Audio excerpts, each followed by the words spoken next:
Monsieur le Président, chers collègues, notre carte des formations professionnelles initiales va évoluer de manière très sensible à la rentrée 2020 en raison de la perte de la compétence apprentissage. Tout a été dit et redit à propos de cette amputation que la région Bretagne vit comme une véritable injustice.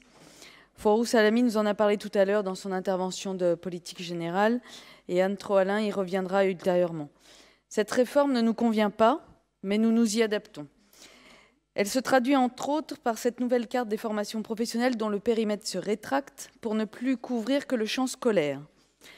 Dès lors, les chiffres cités doivent être maniés avec la plus extrême précaution. La baisse est sensible, mais elle est aussi en trompe-l'œil. 23 mesures hors apprentissage en 2018, 37 en 2019 et nous en serons donc à 32 en 2020. Donc, autrement dit, contrairement à ce qui est décrit comme de l'immobilisme, au sein du nouveau périmètre limité à l'offre scolaire que nous fixe la loi, l'effort reste objectivement soutenu. En dépit des évolutions substantielles qui s'imposent à elle, la région a donc souhaité maintenir la méthode intégrant le dialogue social et la prise en compte des besoins inhérents au métier et au territoire. Alors, concrètement, le document qui nous est soumis témoigne d'une prise en compte des importants besoins propres au bassin rennais, avec l'ouverture de nouvelles formations dans la métropole et dans ses environs. De même, il propose le lancement de formations dans le secteur de l'aide à la personne, où les emplois en besoin sont particulièrement criants.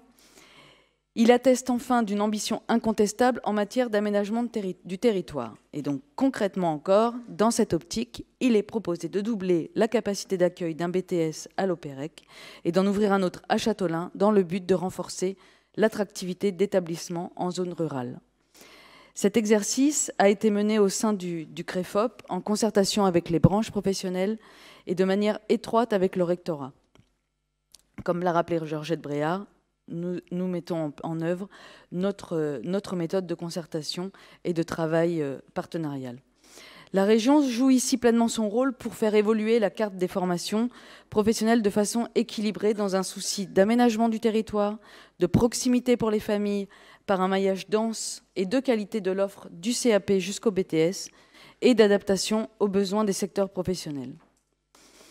Alors, à l'avenir, la connaissance de l'offre de formation en alternance constituera un effort dont nous tiendrons compte, même si cela risque d'être compliqué. Je sais que notre vice-présidente Georgette Bréard travaille à la mise en place d'un schéma de l'alternance. Nul doute qu'il s'agira d'un outil essentiel pour une offre cohérente et complémentaire, permettant une continuité dans la filière du CAP au BTS, ainsi qu'un accès au premier niveau de formation en proximité. Ce n'est que par cet outil qu'il nous sera possible de proposer aux jeunes Bretonnes et Bretons des parcours mixtes alliant voie scolaire et apprentissage. En conclusion, je pense qu'on peut résumer que cette carte nouveau format de transition, en quelque sorte, demeure un instrument très dynamique qui porte une ambition forte en matière de formation pour nos concitoyens. Je vous remercie.